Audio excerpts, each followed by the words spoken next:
ক্ষমতায় থাকা শেষ চেষ্টা হিসেবে ভারতে পালানোর আগে শেখ হাসিনা 5 আগস্ট সকালে সে দেশের জাতীয় নিরাপত্তা উপদেষ্টা অজিত দোভালকে ফোন করে ঢাকার উপর দিল্লির হস্তক্ষেপ চেয়েছিলেন। দিল্লির সহায়তা চাওয়ার আগে তিনি দেশে সামরিক শাসন কিংবা জরুরি অবস্থা জারির চেষ্টা করে ব্যর্থ হন, কারণ বাংলাদেশের সেনাপ্রধান সহ শীর্ষ সামরিক কর্মকর্তারা তার প্রস্তাব নাকচ করে দেন। ক্ষমতায় থাকার শেষ চেষ্টা হিসেবে ভারতে পালানোর আগে শেখ হাসিনা 5 আগস্ট সকালে ঢাকার উপর দিল্লির হস্তক্ষেপ চেয়েছিলেন বলে সংবাদ প্রকাশ করেছে আমার দেশ।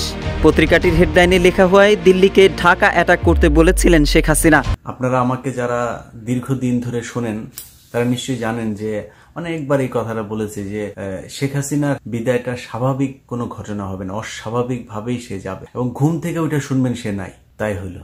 আওয়ামী লীগ তোমাদের আম্মু তোমাদেরকে একটু বলেও সিগন্যালটাও দেয় নাই যে অবস্থা কিন্তু খারাপ, সবাই যে যার মতো পারো ভেগে যাও, সেই সুযোগটাও দেয় নাই। নিজে ঠিকই নিজের আত্মীয় স্বজন আর কাছের কয়েকজন নিয়ে তারপরে ভেগে গিয়েছে, তোমাদেরকে বলেও নাই। এখন আসসালামু আলাইকুম সম্মানিত দর্শক শ্রোতা মণ্ডলী, পুরো ভিডিওটি সম্পূর্ণ দেখার অনুরোধ জানাচ্ছি আপনাদেরকে। খুবই গুরুত্বপূর্ণ এবং অত্যন্ত ইম্পর্টেন্ট একটি ভিডিও নিয়ে উপস্থিত হয়েছে আপনাদের মাঝে।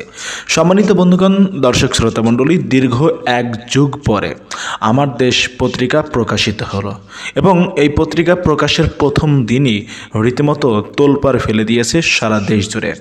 আমার দেশ পত্রিকায় একটি প্রতিবেদন প্রকাশ করা হয়েছে শেখ হাসিনাকে নিয়ে।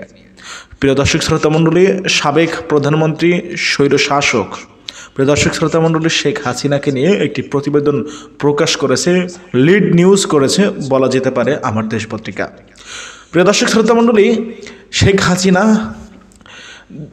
ঢাকা ছাড়ার আগে ক্ষমতায় থাকার শেষ চেষ্টা হিসেবে ভারতে পালানোর আগে বলেছিল যে ভারত বাংলাদেশের ওপরে যেন অ্যাটাক করে।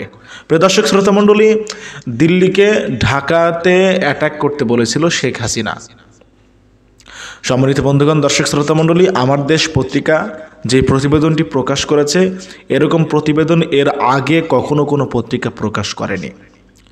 প্রিয় দর্শক শ্রোতা মণ্ডলী, বস্তুনিষ্ঠ সংবাদ শুধুমাত্র আমার দেশ পত্রিকায় আমরা শুরু থেকেই দেখে আসছি।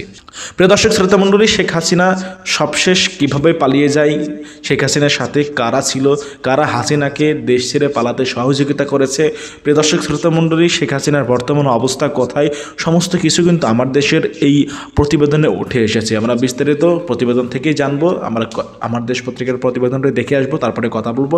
আশা করি সঙ্গে থাকবেন পুরো ভিডিওটি জুড়ে আপনারা আমাদের এবং আমার দেশ পত্রিকা প্রকাশের প্রথম দিনই বাজিমাত। আসসালামু আলাইকুম প্রিয় দর্শক, স্বাগত জানাচ্ছি আমার দেশ বিশেষ আয়োজনে। ক্ষমতায় থাকা শেষ চেষ্টা হিসেবে ভারতে পালানোর আগে শেখ হাসিনা 5 আগস্ট সকালে সে দেশের জাতীয় নিরাপত্তা উপদেষ্টা অজিত দোভালকে ফোন করে ঢাকার উপর দিল্লির হস্তক্ষেপ চেয়েছিলেন। দিল্লির সহায়তা চাওয়ার আগে তিনি দেশে সামরিক শাসন কিংবা জরুরি অবস্থা জারির চেষ্টা করে ব্যর্থ হন, কারণ বাংলাদেশের সেনাপ্রধান সহ শীর্ষ সামরিক কর্মকর্তারা তার প্রস্তাব নাকচ করে দেন। সংশ্লিষ্ট নির্ভরযোগ্য একাধিক সূত্র থেকে এ তথ্য জানা গেছে। অনুসন্ধানে আরও জানা গেছে, শেখ হাসিনার ভারতে পালিয়ে যাওয়ার বিষয়টি খুব গোপনীয়তার সঙ্গে করা হয়। ভারতীয় নিরাপত্তা কর্তৃপক্ষের সঙ্গে শেখ হাসিনার ঘনিষ্ঠ নিরাপত্তা কর্মকর্তারা সমন্বয় করে 4 আগস্টের মধ্যেই পরিকল্পনাটি তৈরি করেন। পরিকল্পনার সঙ্গে ছিলেন তৎকালীন এসএসএফ এর DG major general AK-M Nazmul Hasan এবং সেনাবাহিনীর QMG লেফটেন্যান্ট জেনারেল মুজিব। অনুসন্ধানে আরও জানা যায়, শেখ হাসিনা 4 আগস্ট বঙ্গভবনে রাষ্ট্রপতি মোহাম্মদ শাহাবুদ্দিন চুপ্পুকে ফোন করে জরুরি অবস্থা জারির জন্য প্রস্তুত থাকতে বলেছিলেন। সেনাপ্রধানকে নির্দেশ দিয়েছিলেন গুলি বর্ষণ করে ছাত্র জনতার বিক্ষোভ দমনের। তেমনি বিমান বাহিনী প্রধানকে হেলিকপ্টার থেকে গুলি চালাতেও বলেছিলেন তিনি, কিন্তু শেখ হাসিনার কোনো অভিপ্রায় বা হুকুমই তামিল হয়নি। শেষ পর্যন্ত তাকে প্রাণ রক্ষার জন্য সুটকেস গুছিয়ে 45 মিনিট সময় বেঁধে দেওয়া হয় মাত্র। গণভবনে দুপুরের খাবার রান্না করা ছিল, কিন্তু খাওয়ার সময়ও ছিল না। বিমান বাহিনীর C-130J বিমানে করে ভারতে পালিয়ে যেতে হয়েছে। এ সময় তিনি 14টি সুটকেস সঙ্গে করে নিয়ে যান এবং সুটকেসগুলো ঠিকঠাকভাবে বিমানে উঠেছে কিনা সে ব্যাপারে নিশ্চিত হন। শেখ হাসিনার সঙ্গে বিমানে করে আরও পালিয়েছেন তার বোন শেখ রেহানা, জেনারেল অবসরপ্রাপ্ত তারেক সিদ্দিকী ও তার স্ত্রী এবং একটি শিশু মেয়ে। শেখ হাসিনা পালায় না। এই দম্ভক্তির 10 দিনের মাথায় শেখ হাসিনা এভাবে পালিয়ে যান ভারতে। 15.5 বছর দণ্ড প্রতাপে ক্ষমতায় টিকে থাকা একজন প্রধানমন্ত্রী এভাবে দেশ ছেড়ে পালিয়ে যাবেন, এটা কেউ ভাবতেই পারেনি। বাংলাদেশের ইতিহাসে এর আগে ক্ষমতাচ্যুত হওয়ার পর কোনো ব্যক্তি এভাবে দেশ ছেড়ে পালিয়েছেন তার নজির নেই। শেখ হাসিনা ভারতে পালিয়ে যাওয়া এবং 3 থেকে 5 আগস্ট পর্যন্ত গণভবন ও ঢাকা সেনানিবাসে কি ঘটেছিল সে বিষয়ে অনুসন্ধান চালায় আমার দেশ। গণভবনের প্রত্যক্ষদর্শী নিরাপত্তা কর্মকর্তা, সেনা ও বিমান বাহিনী সংশ্লিষ্ট সূত্র, প্রধান উপদেষ্টা দপ্তর ও বঙ্গভবন সূত্রে এবং কয়েকজন উপদেষ্টার কাছ থেকে পাওয়া তথ্যে অজানা সব কথা বেরিয়ে আসে। বিষয়গুলো স্পর্শকাতর হওয়ার কারণে নাম উল্লেখ করা হয়নি। অনুসন্ধানে আরও জানা গেছে, ভারতের নিরাপত্তা উপদেষ্টা অজিত দোভালের সঙ্গে শেখ হাসিনার অন্তত 2 বার কথা হয়। দোভাল অন্যান্য কর্মকর্তার সঙ্গেও কথা বলেন এবং শেখ হাসিনার নিরাপত্তা নিশ্চিত করার তাগিদ দেন। 5 আগস্ট বেলা 11টার দিকে সেনাপ্রধান ওয়াকারুজ্জামানের সঙ্গে ভারতীয় সেনাপ্রধান টেলিফোনে কথা বলেছেন বলেও অনুসন্ধানে জানা গেছে। সংশ্লিষ্ট সূত্র জানায়, শেখ হাসিনা তেজগাঁও কুর্মিটোলা বিমানবন্দর থেকে যুক্তরাষ্ট্রের তৈরি বিমান বাহিনীর C-130J বিমানে করে দুপুর 12টা 40 মিনিটে ফ্লাই করেন। বিমানটির পাইলট ছিলেন গ্রুপ ক্যাপ্টেন শামীম রেজা ও উইং কমান্ডার গোলাম রসুল চৌধুরী। গণভবন থেকে গাড়িতে করে কুর্মিটোলা যাওয়ার জন্য প্রথমে জেদ ধরেন প্রধানমন্ত্রী। তাকে নিষেধ করা হলেও গাড়িতে ওঠেন এবং গাড়িবহর গণভবন থেকে কুর্মিটোলার উদ্দেশ্যে যেতে থাকে। গাড়িবহরের অগ্রগামী ক্লিয়ারিং অফিসার কর্নেল পদমর্যাদার জানান, সামনে বড় মিছিল আসছে, গাড়িবহর নিয়ে যাওয়া যাবে না। তখন গাড়িবহরে থাকা SSF এর একজন অপারেশন অফিসার বলেন, আমরা গুলি করে এগিয়ে যাব। কিন্তু গাড়িবহরে থাকা জুনিয়র অফিসাররা বলেন, ঝুঁকি নেওয়া আমাদের ঠিক হবে না, মবের সামনে পড়লে সবাই মারা যেতে পারে। ফলে গাড়িবহর ঘুরিয়ে গণভবনের পেছনে বাণিজ্য মেলার মাঠে আন্তর্জাতিক সম্মেলন কেন্দ্রের পশ্চিম পাশে নেওয়া হয়। এরই মধ্যে রাশিয়ার তৈরি হেলিকপ্টার MI-17 কল করে এনে প্রস্তুত রাখা হয়। হেলিকপ্টারে ওঠেন প্রধানমন্ত্রী শেখ হাসিনা, তার বোন শেখ রেহানা, জেনারেল অবসরপ্রাপ্ত তারেক সিদ্দিকী ও তার স্ত্রী এবং একটি শিশু মেয়ে, সম্ভবত তারেক সিদ্দিকীর পরিবারের কেউ। হেলিকপ্টারটি সেখান থেকে কুর্মিটোলা যায়। পাইলট ছিলেন এয়ার কমোডোর আব্বাস ও গ্রুপ ক্যাপ্টেন রায়হান কবির। হেলিকপ্টারটি 12টা 30 মিনিটে কুর্মিটোলায় পৌঁছালে বেস কমান্ডার হিসেবে দায়িত্বে থাকা এয়ার ভাইস মার্শাল ABM আওয়াল তৎকালীন প্রধানমন্ত্রী শেখ হাসিনাকে রিসিভ করেন। এ সময় উইং কমান্ডার জাকি আনোয়ার গণভবন থেকে সঙ্গে আনা শেখ হাসিনার 14টি সুটকেস বিমানে উঠিয়ে দেন। এ সময় শেখ হাসিনা কারোর সঙ্গে কোনো কথা বলেননি, শুধু সুটকেসগুলোর খোঁজ নেন সবগুলো বিমানে উঠেছে কিনা। সঙ্গে বিমানে আরও ওঠেন DG, SSF এর 3 থেকে 4 জন কর্মকর্তা এবং ফ্লাইট লেফটেন্যান্ট পদবীর একজন লেডি কর্মকর্তা। কুর্মিটোলা পৌঁছার 10 মিনিটের মধ্যে শেখ হাসিনা, শেখ রেহানা ও তারেক সিদ্দিকীকে নিয়ে বিমানটি উড্ডয়ন করে। এ সময় সিভিল এভিয়েশন কর্তৃপক্ষ শাহজালাল আন্তর্জাতিক বিমানবন্দরে সব ধরনের বিমানের ওঠানামা বন্ধ করে দেয়। C-130J বিমানটি ট্রান্সপন্ডার বন্ধ করে উড্ডয়ন করে, যাতে রাডারের সঙ্গে যোগাযোগ সংযোগ না হয়। সাধারণত বিমান উড্ডয়ন করে নর্থ বেঙ্গল হয়ে ঘুরে যায়, কিন্তু এই বিমানটি আকাশে উঠে নর্থ বেঙ্গলে না গিয়ে ত্রিপুরা দিয়ে আগরতলার দিকে চলে যায়, যাতে খুব অল্প সময়ে সীমান্ত পার হতে পারে। এরই মধ্যে ভারতীয় কর্তৃপক্ষের ক্লিয়ারেন্স পেয়ে বিমানটি সরাসরি দিল্লি চলে যায় এবং নামে দিল্লির উপকণ্ঠে উত্তরপ্রদেশের গাজিয়াবাদের হিন্দন বিমান ঘাঁটিতে। সেখানে ভারতের নিরাপত্তা উপদেষ্টা অজিত দোভাল শেখ হাসিনাকে অভ্যর্থনা জানান। জানা গেছে, শেখ হাসিনা সেখানেও অজিত দোভালকে ঢাকায় আক্রমণ করতে বলেন। শেখ হাসিনাকে হিন্দন ঘাঁটিতে নামানোর পর রিফুয়েলিং করে বিমানটি কর্মকর্তাদের নিয়ে ঢাকায় ফিরে আসে। গোয়েন্দা সূত্রে জানা গেছে, ভারতের নিরাপত্তা উপদেষ্টা অজিত দোভাল এর আগেও দফায় দফায় ঢাকায় এসেছেন। বিশেষ বিমানে করে তিনি আসতেন, গণভবনে যেতেন, কিন্তু তার আসা যাওয়ার কথা গোপন রাখা হতো। নির্ভরযোগ্য সূত্রগুলো থেকে আমার দেশ নিশ্চিত হয়েছে যে শেখ হাসিনার সঙ্গে ঘনিষ্ঠ তৎকালীন SSF এর DG major general AKM Nazmul Hasan এবং সেনাবাহিনীর QM জেনারেল মুজিব হাসিনার পালানোর পরিকল্পনা করেন। জেনারেল অবসরপ্রাপ্ত তারেক সিদ্দিকী এ ব্যাপারে ভারতের নিরাপত্তা উপদেষ্টা অজিত দোভালের প্রয়োজনীয় গাইডলাইন নেন। শেখ হাসিনা বাংলাদেশের কোনো বিমানে করে যেতে চাচ্ছিলেন না, তিনি ভারত থেকে বিমানে এনে যেতে চেয়েছিলেন, কিন্তু সে দেশের কর্তৃপক্ষ থেকে জানানো হয় ভারত বিমান পাঠাতে পারবে না। এটা করা হলে আন্তর্জাতিক ক্রাইসিস সৃষ্টি হবে। এরপর সিদ্ধান্ত হয় বিমান বাহিনীর বিমানে করে শেখ হাসিনা পালাবেন। আরও সিদ্ধান্ত হয় সার্বিক নিরাপত্তার স্বার্থে ঢাকা হজরত শাহজালাল আন্তর্জাতিক বিমানবন্দরে কিছু সময়ের জন্য অন্যান্য বিমানের ওঠানামা বন্ধ রাখা হবে, রাডারে যাতে বিমানটি ধরা না পড়ে সেজন্য এর ট্রান্সপন্ডার অফ করে রাখা হবে।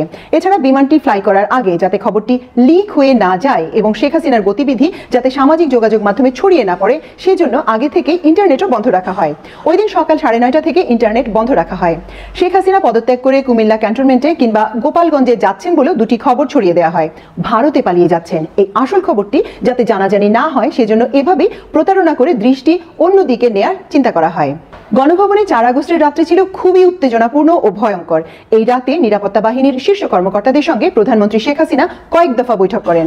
তিনি বৈঠক করেন মন্ত্রী, দলের শীর্ষ নেতা ও বিভিন্ন পর্যায়ের ব্যক্তির সঙ্গে।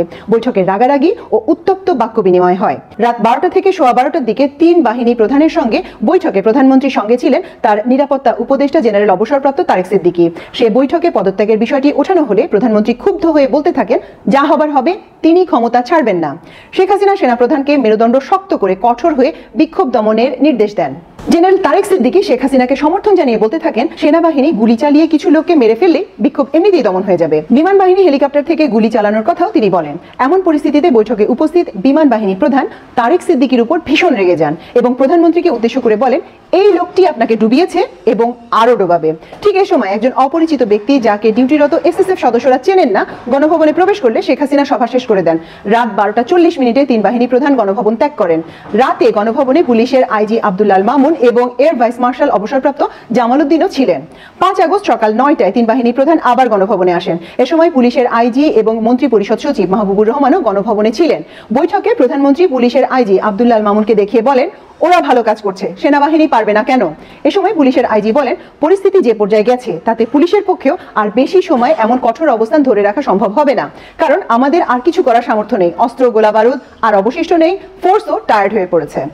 সামরিক কর্মকর্তারা প্রধানমন্ত্রীকে আবারও ক্ষমতা ছেড়ে দেওয়ার পরামর্শ দেন। এক পর্যায়ে প্রধানমন্ত্রী রেগে গিয়ে বলেন, তাহলে তোমরা আমাকে গুলি করে মেরে ফেলো এবং গণভবনে কবর দিয়ে দাও। সামরিক কর্মকর্তারা শেখ হাসিনাকে অন্য একটি কক্ষে নিয়ে গিয়ে সামগ্রিক পরিস্থিতি ব্যাখ্যা করে প্রধানমন্ত্রীকে পদত্যাগে রাজি করাতে অনুরোধ করেন। তারা একথা বলেন যে সময় দ্রুত ফুরিয়ে যাচ্ছে, বৈষম্য বিরোধী ছাত্রদের ডাকে লং মার্চ টু ঢাকা কর্মসূচির কারণে গণভবন অভিমুখে ঢাকার চারপাশ থেকে মিছিল আসছে। এ পর্যায়ে শেখ রেহানা প্রধানমন্ত্রীকে বোঝানোর চেষ্টা চালান। এক পর্যায়ে বড় বোন শেখ হাসিনার পা জড়িয়ে ধরেন তিনি, কিন্তু শেখ হাসিনা রাজি হচ্ছিলেন না। পরে জয়ের সঙ্গে কথা বলেন শীর্ষ সামরিক কর্মকর্তারা। জয়কে বলা হয়, প্রাণে বাঁচাতে হলে তার মাকে পদত্যাগ করা ছাড়া উপায় নেই। টাইম একটি ফ্যাক্টর, এখনই সিদ্ধান্ত নিতে হবে। জয় পরিস্থিতি জানার পর মায়ের সঙ্গে কথা বলেন। অবশেষে জয়ের কথায় ক্ষমতা ছেড়ে চলে যাওয়ার সিদ্ধান্ত নেন শেখ হাসিনা।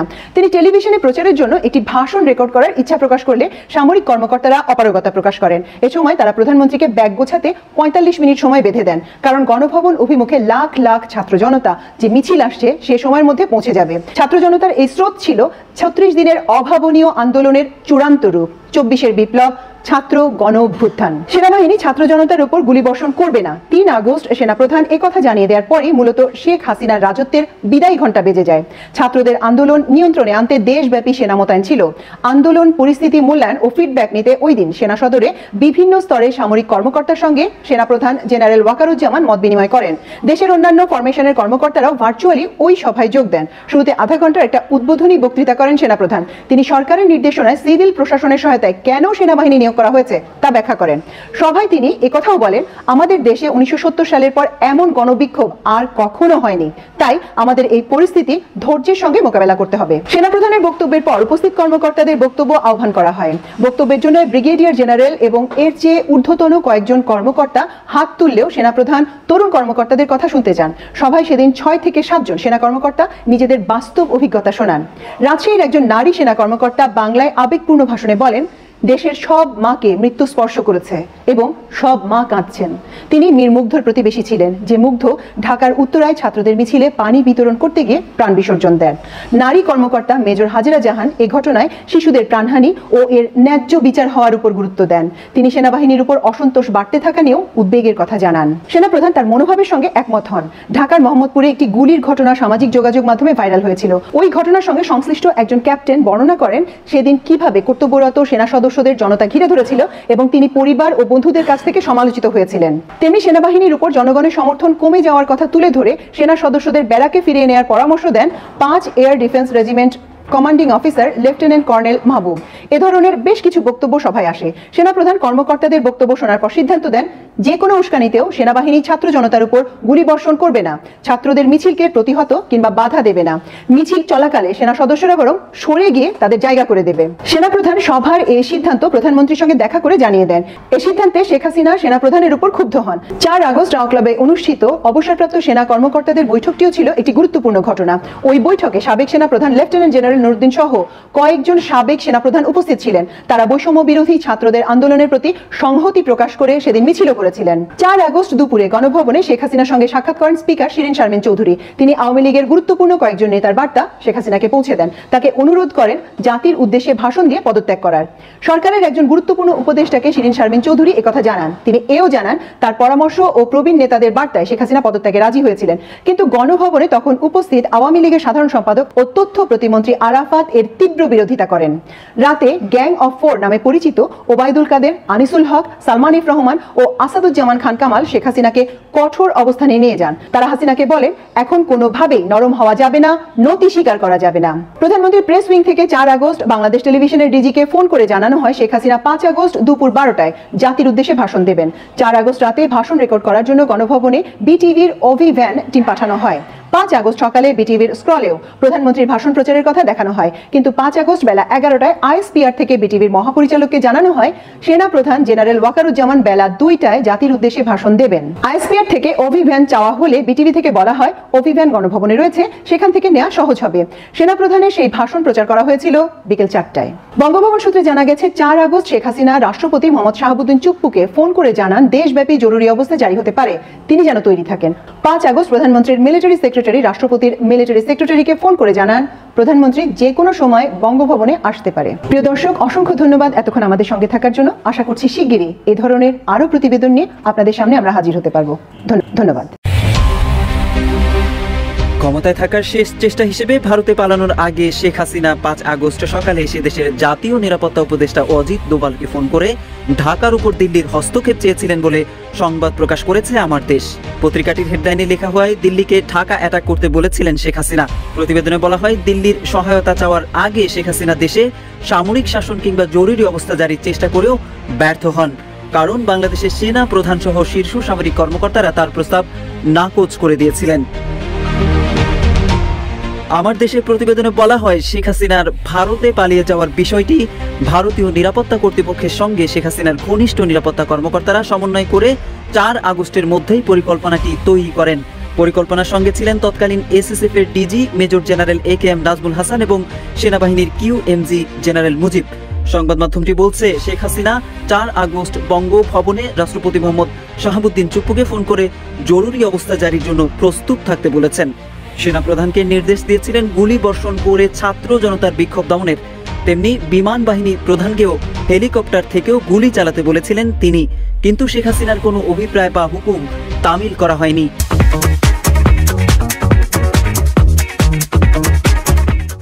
পত্রিকাটির বরাতে জানা যায়, শেখ হাসিনাকে 45 মিনিট সময় বেঁধে দেওয়া হয়েছিল দেশ ছাড়তে। যাওয়ার সময় তিনি 14টি সুটকেস সঙ্গে করে নিয়ে যান এবং ঠিকঠাক ভাবে বিমানে উঠানো হয়েছে কিনা সে ব্যাপারে নিশ্চিত হন।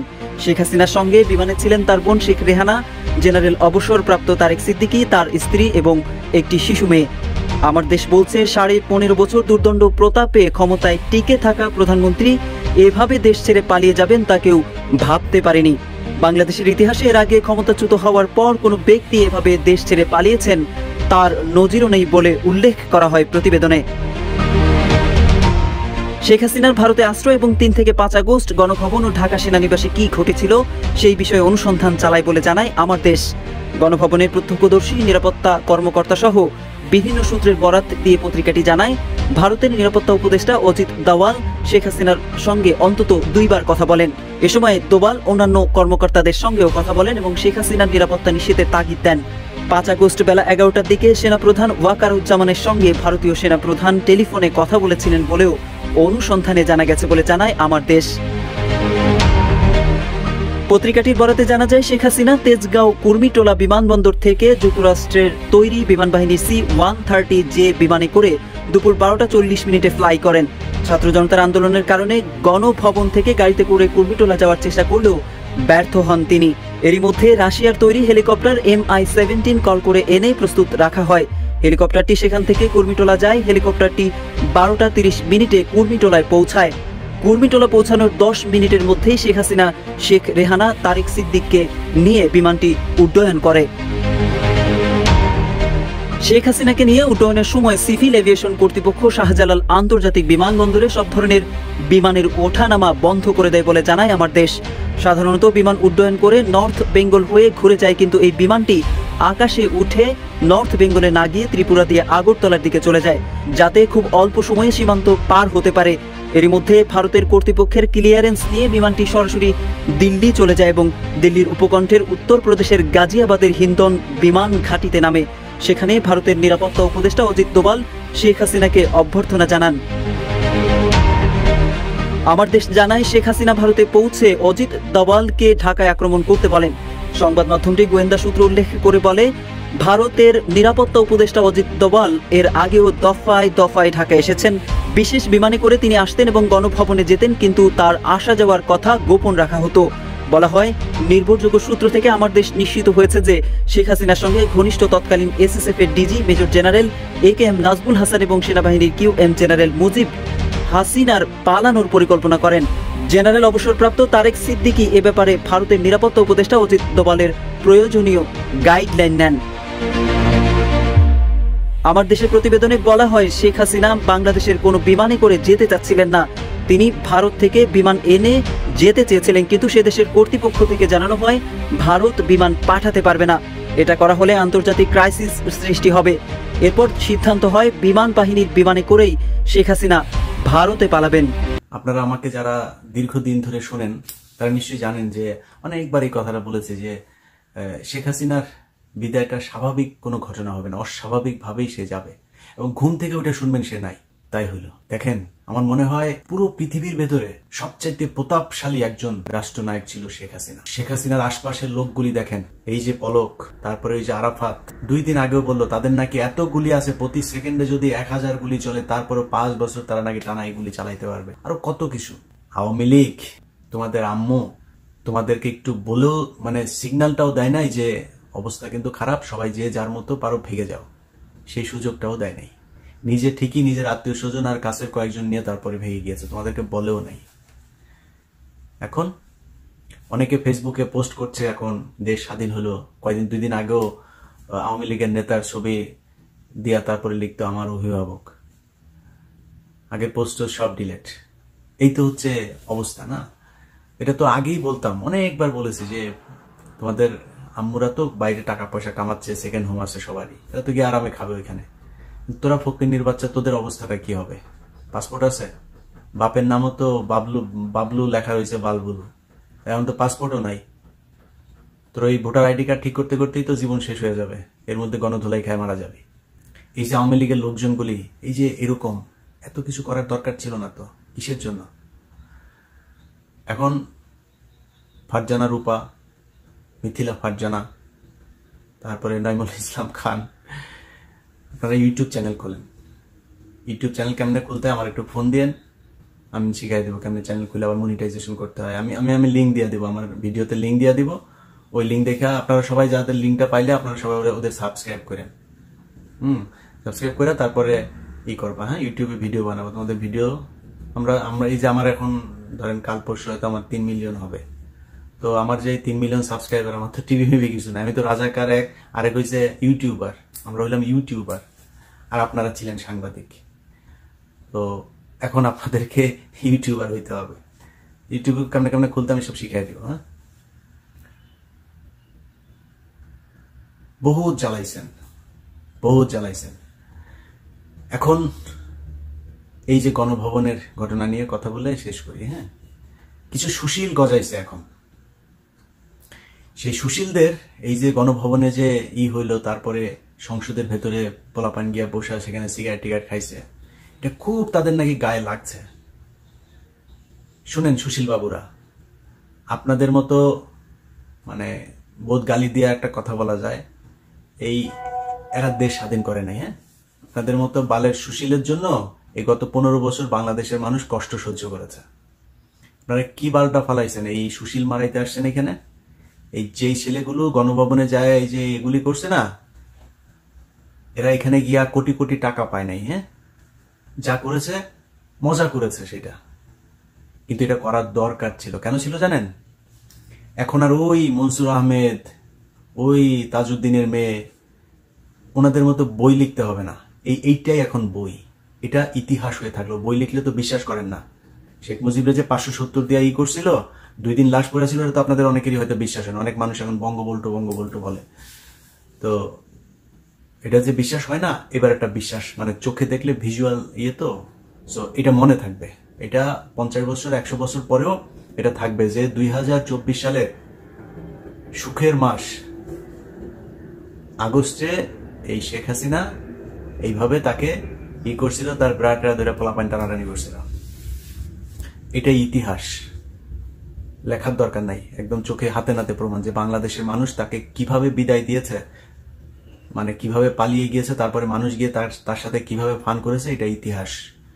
আর যেই পোলাপানগুলো এই রাস্তায় জীবন দিয়েছে তাদের আবেগ, অনুভূতি, রং, তামাশার সবকিছুকে মূল্য দিতে হবে। আপনাদের মতো বালের সুশীল আমার দরকার নাই। সংসদে গিয়ে সিগারেট খাইছে দেখে এই জন্য খুব গায়ে লাগে না? তুই কই ছিলি রে বালের সুশীল? এতদিন কোথায় ছিলি? তোর মতো সুশীল 15 বছর শেখ হাসিনা এই দেশে যা মনে চায় তাই করেছে। তুই তোর প্রতিবাদ আছে কোনো জায়গায়? এখন সুশীলগিরি মারাইতে আসছো না? সংসদে একজন সিগারেট খাইছে তো কি হয়েছে? সংসদে গাঁজা মদ সব খাইতে পারবে, কারণ তার চাইতে জঘন্য কাজ এই সংসদে হয়েছে। 300 টাকার নর্তকী, রাতের রানী, খাট যোদ্ধা মমতাজ এই সংসদে গান গেয়েছে। তার চাইতে সিগারেট খাওয়া খারাপ? তার চাইতে কেউ যদি মদ খায় সেটা খারাপ? চেয়ারের উপরে পা তুলছে তো সমস্যা কি? 11 লক্ষ কোটি টাকা পাচার হয়েছে গত 10 বছরে, 15 বছরে। সংসদে কয়টা চেয়ার ভেঙেছে? কয় টাকা লাগবে এগুলি মেরামত করতে? এই সংসদ পুরো চেয়ার টেয়ার এগুলি করতে হবে, কারণ এই যে যারা বসছিল এগুলি তো অপবিত্র সব। এগুলি এমনিই করতে হবে, দুধ দিয়ে ধুইয়া সংসদ ভবন আবার রেডি করতে হবে। আর গণভবনে এটা তো করতেই হবে এরকম, কারণ আমরা তো বহুদিন ধরে বলছি যে বাংলাদেশের অবস্থা শ্রীলঙ্কার মতোই হবে। তো শ্রীলঙ্কার প্রেসিডেন্টের জায়গা ধরে টানাটানি করেছে, দেখেছেন না? এখন এদের তো আর নাই, হাসিনা তো আর জায়গা নাই, তো ব্রাভ ধরে টানাটানি করেছে, সমস্যা কি? মূল্য দিতে হবে। এরা দেশ স্বাধীন করেছে। আপনি ওই দিন ঘর থেকে বাইর হন না, এরা ঘর থেকে বের হয়ে আসছে দেখি শেখ হাসিনা যেতে বাধ্য হয়েছে। অপেক্ষায় ছিল কি হয় আজকে 11টা পর্যন্ত, কিন্তু অপেক্ষায় ছিল। তারপরে তাকে আলটিমেটাম দেওয়া হয়েছে যে না, অবস্থা ভালো না, সব মাঠে নেমে আসছে। সো যতগুলো মানুষ মাঠে নেমে আসছে না, তারা সবাই ওই দিনের এই দ্বিতীয় স্বাধীনতার মুক্তিযোদ্ধা। হাত পা পুছা ফেললে হবে না। আপনাদের মতো বালের এই সুশীল দরকার নাই। আপনার বালের সুশীলরা কিছুই করতে পারে না, কোনো শালা কথাও কর নাই। আপনারা কথা বলতে গেলে আপনাদের এই দিক ওই দিক পেঁচায় পুচায় তারপরে কথা বলতেন। আর এগুলি এখন কইরা তারা ঘটনাটাকে অন্যদিকে মন নিতে চাইতেছে যে হ্যাঁ লুটপাট হচ্ছে, ভাঙচুর হচ্ছে। আপনার কোনো ক্ষতি হয়েছে? আপনার তো ক্ষতি হয় নাই। ওই যে ছেলেটা এই ওর ইয়ের ভেতরে যায়, তারপরে সোফার ভেতরে শুয়ে আছে, ওর খাটের ভেতরে শুয়ে আছে, খোঁজ নিয়ে দেখেন গিয়া। ওর ভাই মারা গিয়েছে, না ও ঘরে ঘুমাইতে পারে নাই 15 বছর, এই অবস্থা। মানে ঘরে ঘরে এরকম বহু কান্না এই শেখ হাসিনার কারণে হয়েছে। আপনার কই? আপনার বয়স কত ছিল? আপনার মার ঘুম হয় এখন? আবু সাইদের বোনের কান্না শোনেন নাই? জামাত ইসলামের নেতাদেরকে খুন করেছে জানেন না? 10 বছর 15 বছর মানুষকে আটকায় রাখে। চৌধুরী আলমকে খুঁজে পাওয়া যায় নাই। 2 দিন পর পর ছাত্রদল, যুব দলের হাজার হাজার নেতাকর্মী জেলটা ভর্তি। খুব তারা দেখাবেন, আপনি দেখাবেন? আপনার তো কিছু যায় নাই। বিডিআরের এই যে সৈনিকগুলো আজকে কত বছর ধরে জেলে, তাদের কোনো অপরাধ ছিল? তাদেরকে জেলখানায় নিয়ে গিয়েছে। যাই হোক, এসব এই আওয়ামী লীগ করেছে, এটার জবাব তাদেরকে পেতে হবে। কিন্তু আমি অনুরোধ করব যে আওয়ামী লীগের মতো অমানুষ না হওয়াই উচিত, ক্ষমা করে দেন। তারা, আমার বিশ্বাস, তাদের শাস্তি এমনিতেই পাবে। মানুষের জীবনের যে করুণ পরিণতি, শেখ হাসিনা যদি মনে করেন মারা ফেলতো বাপের মতো, 5 মিনিটে নিঃশ্বাস বন্ধ হয়ে গুলি টুলি খেয়ে মারা যেতে পারতো। কিন্তু এখন সারা এই জীবন, এই যতদিন বেঁচে থাকে মুখ দেখাইতে পারে না, খুব চ্যাটাং চ্যাটাং করতো। এরা রাস্তায় জন্ম আওয়ামী লীগের, এরা কখনো পালায় না। শেখ হাসিনা 2 দিন আগেও বলে গিয়েছে, তারা কখনো পালায় না। শেখ হাসিনা, শেখ মুজিবের, তোর বাপেও পালাইতো, তুইও পালাইছিস।